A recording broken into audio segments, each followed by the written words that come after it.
Hello दोस्तों, welcome to film गली। एक आम आदमी का साया जब उसके ऊपर से उठ जाता है तो वही उसकी असली पहचान सामने लाता है। वही हच मैंसल जो अपने घर वालों को बचाने के लिए नोबडी बन गया था, अब उसी को खत्म करने के लिए वापस आ रहा है। लेकिन इस बार दुश्मन ज्यादा खतरनाक और ज़हीन है। क्या हच मैंसल अपने परिवार को बचा पाएगा या वो खुद इस खूनी खेल का शिकार हो जाएगा? एक ऐसा आदमी जो सिर्फ मनी भाई के लिए काम करता है और जो दुनिया को सिर्फ एक थका हुआ बोर फैमिली मैन लगता है, लेकिन असल में वो है एक चलती फिरती फाइटिंग मशीन। यह है हच मैंसल की कहानी। ये कहानी जहां सिंपल नोबडी बन जाता है सबका समबडी। चलिए शुरू करते हैं नोबडी टू। फिल्म की शुरुआत होती है एक अंधेरे इंटेरोगेशन रूम पर। टेबल के एक साइड पर हच मैंसल बैठा है, चेहरा गमों से भरा हुआ, आंखें थकी हुई। लगता है कि जैसे अभी अभी सैलाब में बहकर आया हो। और साथ में उसका एक कुत्ता बैठा होता है जिसे देख के ऐसा लगता है कि वो बस एक कैमरे में आना चाहता हो। और दूसरी साइड सीआईडी एजेंट उसको घूरे जा रहे होते हैं और बार बार वही सवाल रिपीट करते हैं कि कौन हो तुम। हच हल्का सा स्माइल करता है, सीधा उनकी आंखों में देखता है और कहता है, आई एम नोबडी। फिर सीन फौरन शिफ्ट होता है हज के घर पर, जहां हमें उसके घर पर रोजमर्रा की बोरिंग लाइफ दिखाई जाती है। सुबह फैमिली के साथ ब्रेकफास्ट, दिन भर रूटीन, और रात में वाइफ के साथ डिनर। ऊपर से तो सीधा साधा बिल्कुल आम आदमी लगता है, लेकिन असल में ये बंदा एक टेकिंग टाइम मशीन बॉम्ब है। बस चिंगारी लगने की देर है। शाम में जब उसकी वाइफ बैठी टेबल पर उसका वेट कर रही होती है तो उस वक्त हज अपनी रियल जॉब पर होता है। और भाई, ये बस फाइल चेकिंग वाली नौकरी नहीं, ये है असाइनमेंट वाला डेंजरस काम। कैमरा कट होता है और एक तरफ पंचेस और दूसरी तरफ गोलियों की बरसात। हज एक एक करके सबको सॉलिड धूल चटा रहा होता है। और सबसे फनी मूवमेंट तब आता है जब बीच फाइट हज के हाथ खून से लथपथ होते हैं और उसी हाथ वाइफ को मैसेज टाइप करता है कि डिनर रेडी है। हज कहता है कि मुझे थोड़ी देर हो जाएगी, तुम खाना खा लो। भाई, सच में हज बहुत सख्त लौंडा है, लेकिन इधर पिघल जाता है। भाई वैसे तो हज सख्त लौंडा है। अब जिंदगी बिल्कुल नॉर्मल चल रही है। स्कूल के लिए दौड़ती बच्ची, ऑफिस की टेंशन वाली बीवी और हज का सिंपल मैन रूटीन। लेकिन एक बात याद रखना, हज मैंसल की लड़ाई कभी नॉर्मल रह ही नहीं सकती, क्योंकि असली काम उसका सिर्फ हस्बैंड या फादर बनना नहीं, दुनिया को क्लीन करना भी है। अगली सुबह वही पुराना रूटीन रिपीट होता है। छोटी बच्ची अपने स्कूल के लिए तैयार होता है, बेटा अपने काम धंधा में मशहूर होता है और बैका, हज की वाइफ, कार में ऑफिस के लिए निकल रही होती है। जाते जाते बैका हज को रिमाइंड करना जरूरी समझती है कि समर वेकेशन करीब है, प्लान बनाना ना भूलना, और हाँ, फैमिली को भी टाइम देना। हज सीधा हीरो वाली स्माइल देकर कहता है कि प्लान बना लूंगा, रात के खाने पर सब बताता हूँ। और बस भाई, बैका तो चली गई ऑफिस, लेकिन हज सीधा अपनी असल नौकरी पर, मगर सूट वगैरह पहनकर एकदम जॉब वाली वाइब दे रहा होता है और वॉच चेक करता है कि टाइम हो चुका होता है एक्शन का, और लिफ्ट में घुस जाता है। दरवाजा बंद होता है और कैमरा तुरंत कट। नेक्स्ट सीन में हज अपने बॉस के ऑफिस में है, हाथ में एक छोटा सा डेटा कार्ड पकड़कर कैजुअली कहता है, job is done. Boss chill mode में पूछता है, काम इजी था ना आज? हज हल्का सा मुस्कुरा के बोलता है, शुरू में थोड़ा मुश्किल था। और यही आता है किलर फ्लैशबैक। लिफ्ट बंद होते ही सीन फुल एक्शन मोड में चला जाता है। हज ने एक के बाद एक सबको पीटना शुरू कर दिया, पंचेस, किक्स और गोलियों की बारिश कर दी। पूरा लिफ्ट एक मिनी वॉर जोन बन जाता है। आखिर में बस एक बंदा बचता है, फट्टू टाइप। हज आराम से उसके पास गया, कार्ड छीना और कूल स्टाइल में बोला, अबे साले, पहले ही दे देता तो इन सब की नौबत ही नहीं आती। बॉस बॉस के ऑफिस में हज मजे से बता रहा होता है कि लिफ्ट से निकलते ही वार्म वेलकम कैसा हुआ था। भाई, सामने से लोग MP4 गन लेकर आग बरसा रहे थे, धमाके, गोलियां, खून, फुल ऑन वॉर जोन। लेकिन हज ने सबको वन बाय वन मौत के घाट उतार दिया। इसी फाइट के बीच एक एडवर्टाइजिंग बोर्ड दिख जाता है, प्लम्बर, वही जगह जहां बचपन के समर वेकेशन गुजारे थे। और यही हज के माइंड में एक नया प्लान क्लिक करता है, फैमिली ट्रिप के लिए। बॉस फौरन अगला असाइनमेंट पकड़ा देता है, लेकिन हच आराम से सूट का बटन बंद करते हुए कहता है कि मैं छुट्टी पर जा रहा हूँ। बॉस चीख कर याद दिलाता है कि तुझ पर $500 मिलियन का लोन है, भूलना मत। हज फिर भी बिंदास स्टाइल में कहता है, रिलैक्स बॉस, 4 से 5 दिनों में वापस आकर स्टार्ट करूंगा ये असाइनमेंट। Scene cut. हज अपने घर में डिनर टेबल पर फैमिली को बताता है कि वेकेशन प्लान सेट है। अगले दिन गाड़ी निकलती है। हच, बेका, बेटा और उसकी बेटी सैमी और उसका बूढ़ा बाप डेविड, जो असल में रिटायर्ड एफबीआई एजेंट है, मतलब ओल्ड इज गोल्ड एडिशन, सब रोड ट्रिप में हज के साथ ट्रैवल कर रहे होते हैं। सॉन्ग्स चल रहे होते हैं, सब एकदम चिल्ड मोड में पहुंच जाते हैं प्लामी विल। लेकिन वाटर पार्क आज बंद था, तो वो निकल पड़ते हैं कुछ खाने के लिए। रेस्टोरेंट में डिनर होता है। लेकिन हज को पहली बार एक पुलिस ऑफिसर घूरता हुआ दिखता है। हज इग्नोर करता है, लेकिन दिल के अंदर रेड फ्लैग लग जाता है। अगला stop, family fun zone.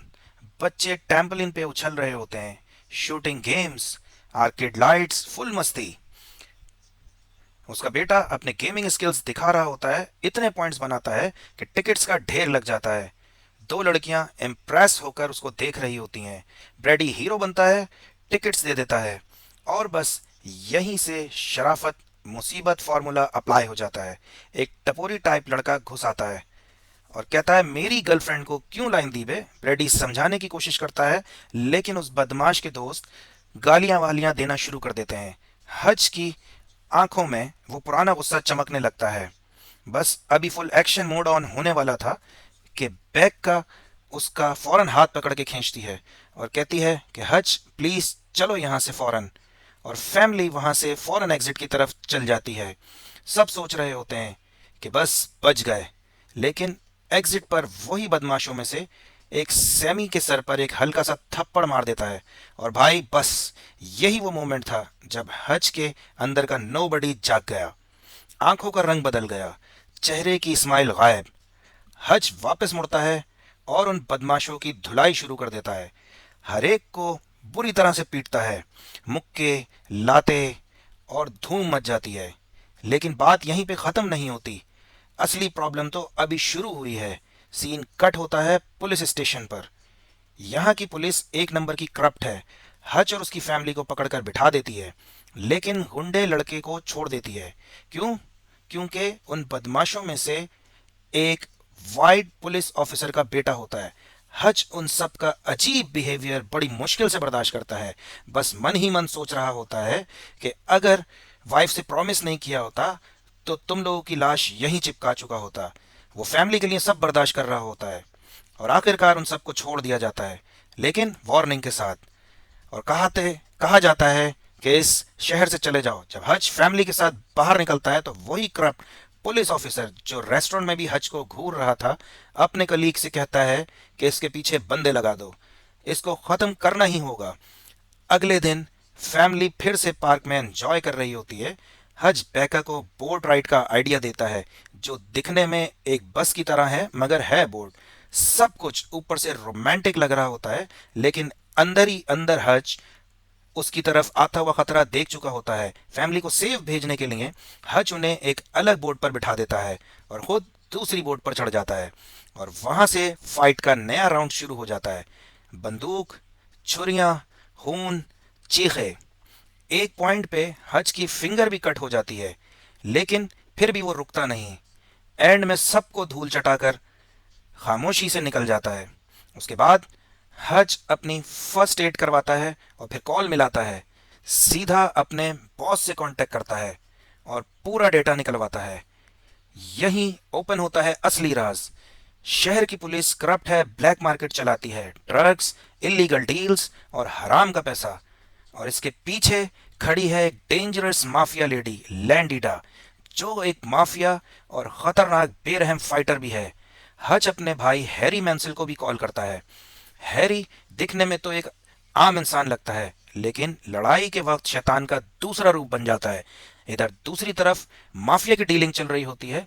Henry को एक कॉल आती है, हमें हच ने कुत्ते की तरह धो डाला। और एबल अब गुस्से से पागल हो गया होता है। और उधर लैंडीना और वाइट के बीच कॉल पर बात होती है। वाइट वही पुलिस ऑफिसर है जिसे उस शहर का शेरिफ कहते हैं। वाइट कहता है कि मैं ये आखिरी डील कर रहा हूँ, लोन भी उतर गया है, अब और काम नहीं करूंगा। लैंडिना उसे धमकी देती है और कहती है कि तू अगर पीछे हटा तो जिंदा नहीं बचेगा। सीन शिफ्ट होता है दूसरी तरफ। एक और ड्रग्स की हैवी डीलिंग चल रही होती है। यही एबल, जो कि वाइट का जूनियर था, लैंडिला के कहने पर वाइट के बेटे को किडनैप करवा लेता है। और यहाँ से कहानी और भी अंधेरा और मुश्किल मोड़ पर चली जाती है। अब कहानी एक ऐसे मोड़ पर है जहां हज को ना सिर्फ अपनी फैमिली बचानी है, बल्कि उस माफिया के बिल को भी हिला देना है। और यहीं से स्टार्ट होता है असली वॉर का काउंटडाउन। हच उस डीलिंग वाली लोकेशन पर पहुंच जाता है और ड्रग्स के गैलन्स और कैश पर पेट्रोल डाल देता है। लाइटर क्लिक करता है और धमकी देता है कि अगर किसी ने गोली चलाई तो ये गैलन फटेंगे और तुम सब के सब उड़ जाओगे। एबिल घबरा कर पूछता है कि तुम चाहते क्या हो। हज कामली जवाब देता है, हम तो बस छुट्टियां एंजॉय करने आए थे, तुम लोग सिर्फ पीछा छोड़ दो। एबिल थोड़ा सोचने के बाद मान जाता है। हज बाहर निकलने लगता है, लेकिन उसी वक्त उसकी नजर पड़ती है वाइल के किडनैप पर। उसका दिमाग दोबारा स्टार्ट हो जाता है। हज जाता है कार की तरफ, कार में बैठता है और आगे चला जाता है।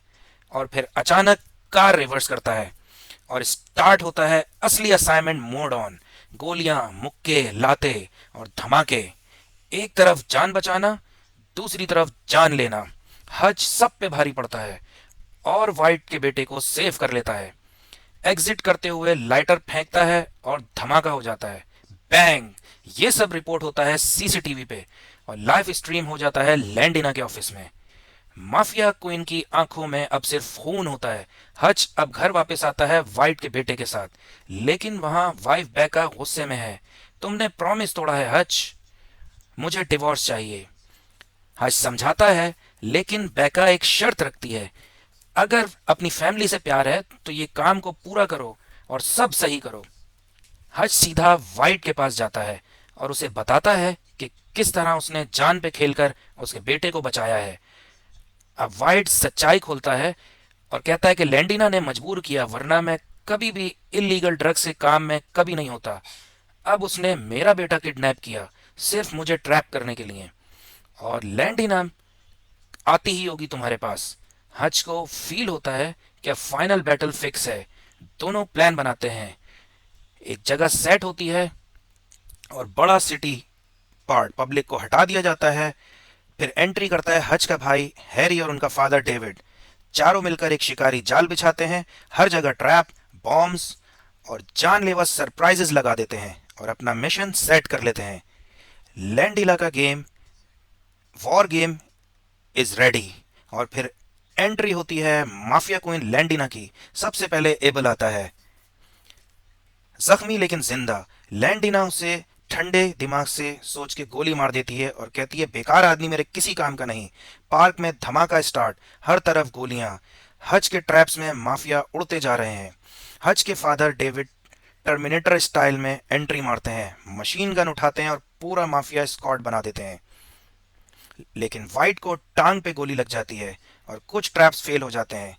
प्लान थोड़ा गड़बड़ हो जाता है और तभी होता है Hutch versus Landina final face off. Landina अपनी दो मशहूर फाइटर लेकर आती है और हच को घेर लेती है और फाइट शुरू होती है। हच की बॉडी जख्मी होती है, ऑलमोस्ट गिरने वाला होता है। तभी वाइट अपने आखिरी बुलेट्स चला देता है और दोनों चमचियों को गिरा देता है। लैंडिना गुस्से में वाइट को लात मारकर गिरा देती है। इसी वक्त हज के घर पर भी माफिया के लोग हमला करने जा रहे होते हैं। हैरी पहले से लगाए गए ट्रैप्स एक्टिवेट करता है और पूरे अटैकर्स को मार गिराता है। एक कमांड से उसका ब्रूटल फेस ओपन होता है। हैरी उसको लिटरली चीर फाड़ देता है। अब स्टेज रेडी है, एक तरफ हज की फैमिली और दूसरी तरफ माफिया क्वीन लैंडिना। ये सिर्फ फाइट नहीं, एक पूरी जंग है। अब वो हज की गर्दन तोड़ने ही वाली होती है। हज ऑलमोस्ट खत्म होने वाला होता है। तभी स्नाइपर शॉट बजता है। बैका का निशाना लैंडिना को लगता है। लैंडिना हंसती है, एक गोली से मुझे कोई नहीं रोक सकता, और अपनी तरफ से शार्प ब्लेड फेंकती है बैका की तरफ। लेकिन बैका भी एक और फायर करती है और गोली सीधा ब्लेड को चीरती हुए लेंडिना की आंख में और माफिया क्वीन चीख पड़ती है और उसी वक्त डेविड अपना लास्ट बॉम्ब ब्लास्ट कर देता है। बूम! पूरा पार्क तबाह हो जाता है और लेंडिना का काम तमाम हो जाता है। कहानी सर्कल सीन वापस जाता है उसी स्टार्ट वाले इंटेरोगेशन रूम में। सीआईडी एजेंट हच बैका और उनके डॉग को इंटेरोगेट कर रहा होता है। अचानक ऊपर से कॉल आता है, उन्हें छोड़ दो। सीआईडी एजेंट उन्हें चुपचाप छोड़ देता है। हच उठते हुए अपनी क्लास स्टाइल में बोलता है, मैं नोबडी हो सकता हूं, लेकिन मेरी फैमिली के लिए मैं ही सब कुछ हूं। Screen black. और दोस्तों, ये थी आज की कहानी। उम्मीद करते हैं कि आपको नोबडी टू 2025 की ये तफसीली एक्सप्लेनेशन पसंद आई होगी। आपके मशवरों और फरमाइशों का हमें इंतजार रहेगा, तो कमेंट सेक्शन में जरूर बताएं। और अगर आपने अभी तक फिल्म गली को सब्सक्राइब नहीं किया तो अभी कर लें, ताकि आप ऐसी दिलचस्प कहानियों से महरूम न रहें। बहुत जल्द मिलते हैं एक नई और दिलचस्प कहानी की एक्सप्लेनेशन के साथ, सिर्फ और सिर्फ फिल्म गली पर। तब तक के लिए अपना बहुत ख्याल रखिएगा।